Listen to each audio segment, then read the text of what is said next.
Hey, my happy shiny puppies. This is Melody Fletcher, your go-to for everything law of attraction and reality creation. And today I've got a treat for you. What follows is an excerpt from one of our live Q&A calls where people just like you, students just like you, were able to ask me questions and I answered them. And today you're going to get one of those. And as you see in the coming weeks, we're going to be rolling out more and more of these. And if you'd like the chance to be a part of one of these Q&A calls for free, then stay to the end of the video and I'm going to tell you exactly how to do that. All right, I'll see you on the other side. Bye. So the big question is this: how do we, those of us who feel deep down that we're much more powerful than we've been led to believe, and that there is something to this law of attraction stuff, actually create our own realities? What's the process of simply stepping into the reality of our choice? What about those of us who need this process to make logical, intellectual sense? My name is Melody Fletcher. You've got questions about the technology of reality, and I've got the answers. Welcome to my channel where the law of attraction finally makes some freaking sense. Hi, sweetheart. How are you? I'm good, thank you. And you're on fire after 3 hours. Has it been 3 hours? Holy shit. Yeah, you're still on fire. So my question, you've kind of touched on several different points before, and it goes back to holding energy in the case that you talked about before for the planet. So I've been hearing from different people in different areas that 2019 and eventually the years after that are going to be years of dissolution of the old structures, financial, political, the control-based structures are going to be dissolved so that we can come out the other side on a more balanced, more aligned society with where we want to be. It's the in-between time that can be a bitch, pardon the expression. So, oh yeah, don't you curse in my presence, honey. I fucking hate that shit. Okay, my question is two parts. So how can we ourselves get over our own fear, because it can be primal, and hold the space when we heal ourselves, we get in line with the vision that we want to hold. That's tricky by itself, but how do we do that also when we have jobs, we have obligations, everything in society seems to want to distract us from doing this kind of work, and our attention is almost like it's always out of the body, so we don't even realize that we're feeling anxious, we're feeling afraid, we have something to work on or release or integrate. How do we do that on a consistent basis instead of checking out? So connect the two things that you said together for me, because you're asking about the world and how the world, you know, the in-between time that scares you. And what's the real question here? So the question, well, I would like to have your opinion also in how you see that this world change is going to... Okay, but I'm not hearing your real question yet. That's what I'm telling you. I'm not feeling your real question yet. What's your real question, Isabel? How do I maintain my own balance, my own, balance is probably the best word that I can get, through the changes, and keep on working on myself every time that something comes up, like the fear, instead of being distracted by daily things and avoiding it? Well, so I'm going to answer the second part first, as I usually do. I'm noticing that. The key is, number one, without getting too militant about it. We talked about that earlier. Yeah, not getting too militant about it, not turning it into an obligation, not turning it into something you have to do every day, is that really on a regular basis, you prioritize this. You make some time for yourself where you can just sit and think and feel and notice things. Yeah? Because in modern day life, it can get really hectic and we can use a lot of distraction, and then before we know it, we've been working for 3 months and we haven't had a day off, we haven't had a moment to ourselves, and even when we do, we just sleep and we rest and we watch Netflix, and there's no real time to just slow everything down and pay attention. Now you can do that as a meditation practice, you can do that as a just 5 minutes by yourself in the evening, sitting and enjoying for 5 minutes. When it could be your drive to work, you could commute to work, you could be sitting on the train and just thinking and feeling, you can fit it in. You can, even as a busy person, you can fit that shit in, but you got to be prioritizing it. You got to make it a priority that you take some time for yourself every day, and then that will grow as it starts to benefit you. You start to go, oh, 5 minutes a day? I think I can do 15 minutes a day. This is important to me. Every night, I love my little 15-minute time slot or whatever. Or it might not be daily. It might be weekly, that every Saturday morning is your hour to sit and feel and think, you know? So you fit it in the way that works for you. There's no right or wrong way to do this, but it really comes down to you making it a priority and working out how to fit it into your schedule. And that's how you practice awareness. It doesn't right away have to be a 24/7 thing. It isn't going to be, but you start bringing that more into your life in the way that you can do and the way that works for you, because if it doesn't work for you, you're not going to do it. Yeah, you can be all militant about it and be like, I'm going to do this 15 minutes every morning, and then you don't because shit gets in the way. Yeah. And so you figure out a way to do it for you that really works. So maybe it isn't daily, maybe it's weekly, but maybe it's a little bit of a longer session weekly. Yeah. Maybe you give yourself an hour every Saturday or Sunday morning, and that's your time, and you just sit there with your cup of tea, and you do not read. You do not do anything that will, you can do things like maybe drawing or you're doodling if you need to kind of keep the left side of your brain a little bit more occupied. Yeah. Then you can do that. But don't do anything that requires real mental acuity. Yeah. So you wouldn't want to be reading or watching a television show. Just like look at nature or sit with your thoughts. And the more uncomfortable that is for you, the more you need to do it. If 3 seconds, a lot of people, 3 seconds of sitting with their own thoughts, they're like whipping their phone out. They're like, I can't. They got to distract, right? Just sitting by themselves is like a terror for them. Right? It'd be a nightmare. And the more comfortable that is for you, and the easier it will be for you to do. But then it also means that you're probably a lot more allowing in between those times. Yeah, where you're much more comfortable letting things come up. But that's sort of, the second part of your question. How do you fit this in? Yeah, because you always have to remember, it comes down to what you're choosing to prioritize, what you're choosing to focus on, what you're choosing to believe even. Yeah. And do I want to choose to believe this, or do I want to choose to believe that? We don't think that beliefs are choices, but they are. They're automated choices. That's all a belief is. It's an automated decision that you've made often enough to become automated. And that's what your brain does. It automates these things. It automates everything. It's actually a good thing that it does that. You want it to automate, because otherwise it would be difficult to live your life. Yeah. And most of that stuff's never a problem. It's just when something becomes a problem and it becomes a limitation that we want to go and reprogram it. Yeah. And so how do I see this transition in the world as it's happening right now? Yeah.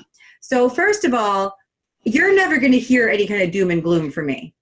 Yeah. Because I don't see it that way. Yes, the old systems will crumble, and they will crumble slowly, and they will crumble much more slowly than most of us would like. Yeah. But what is also already happening is that the new systems are already being birthed. People are already coming up with solutions. So by the time those old systems crumble, the new systems will be there to catch it. And that's what I'm focusing on. Yeah.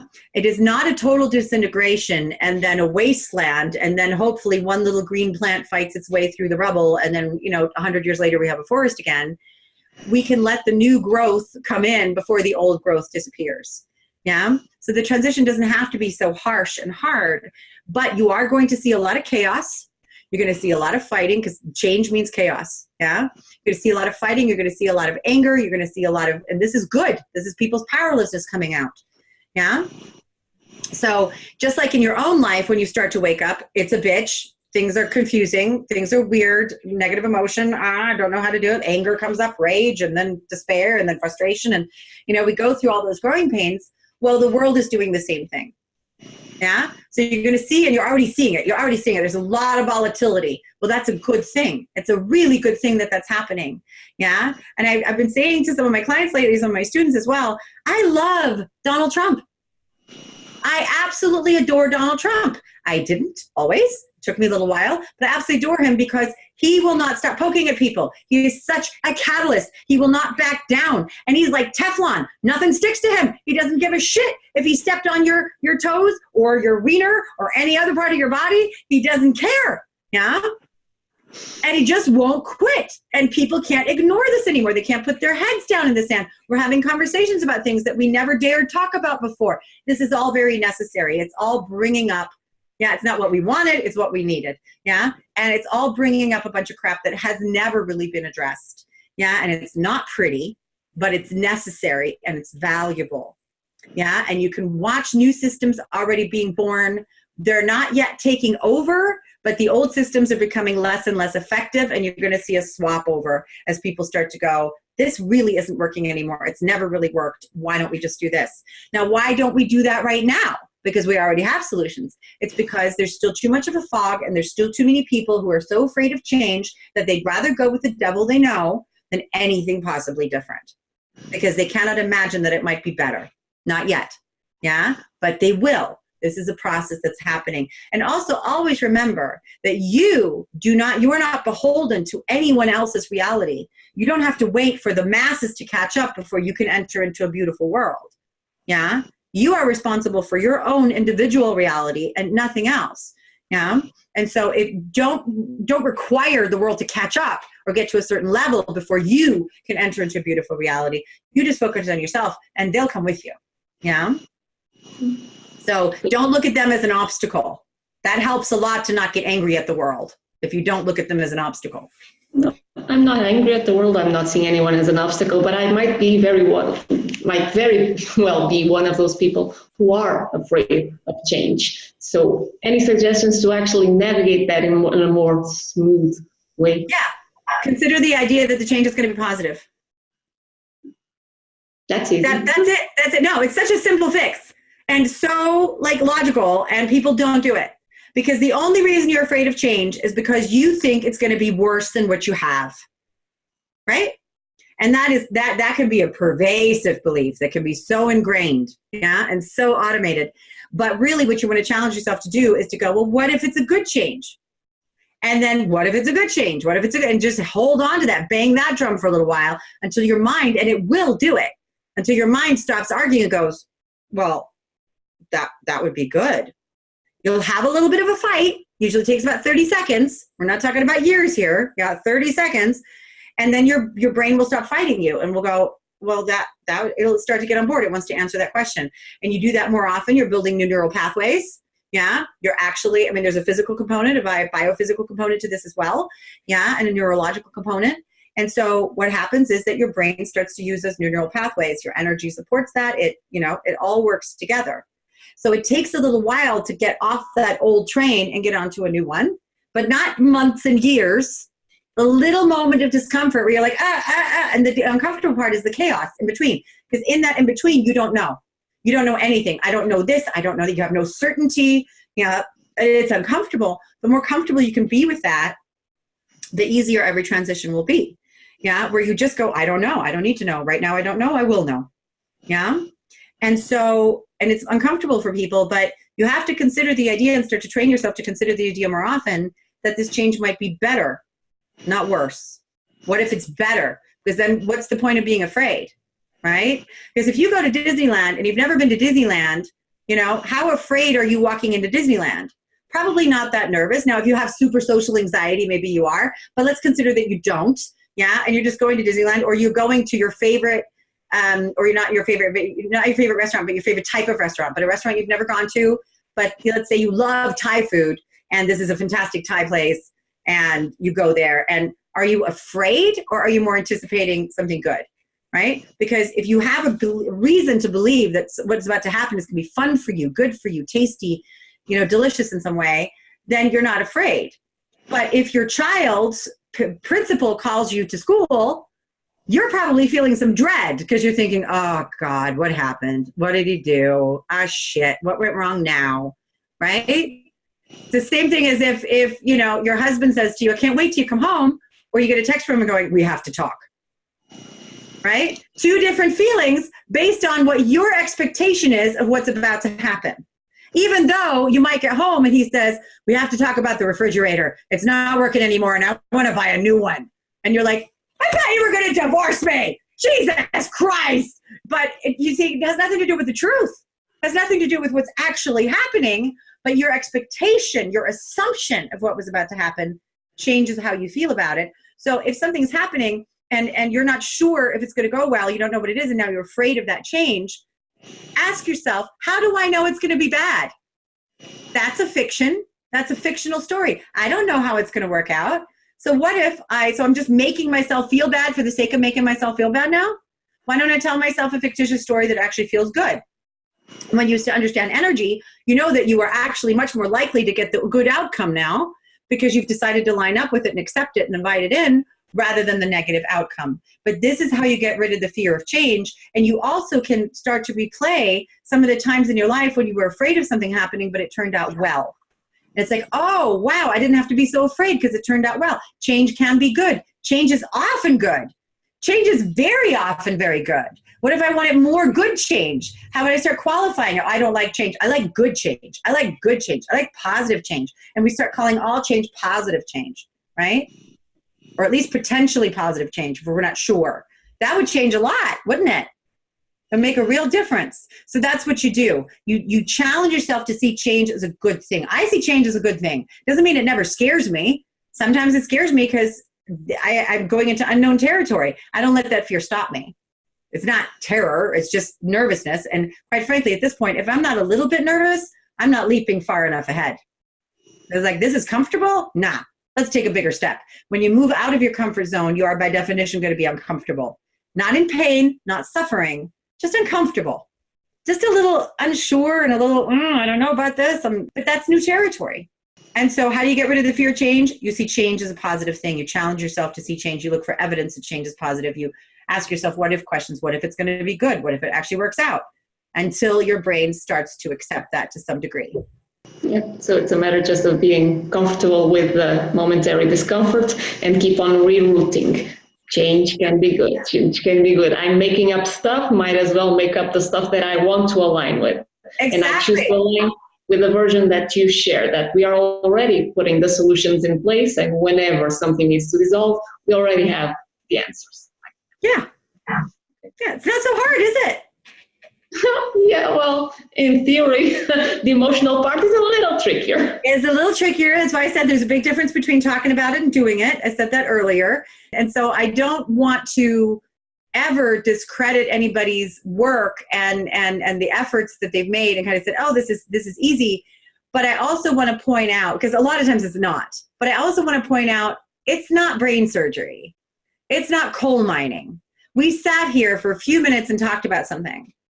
And then maybe you go and you sit with a little anxiety for a few minutes and it pops and you get more clarity and you shift it. And you're like, okay, was that really that hard? No, not once I sat down to actually do it. It wasn't.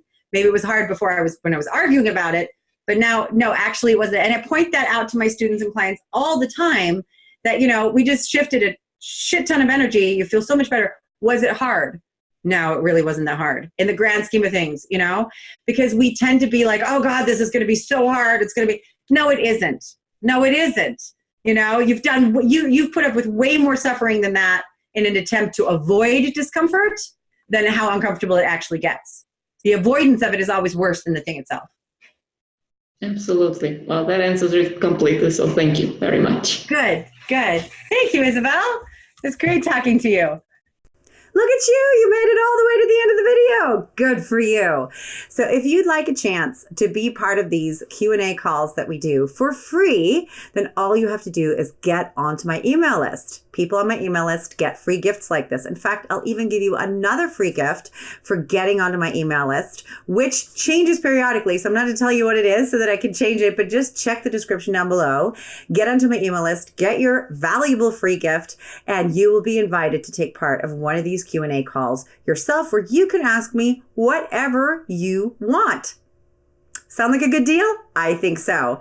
So sign up now, get invited to Q&A call, and get your own answers. Until then, enjoy the videos every week. Thank you for bringing your light to the world.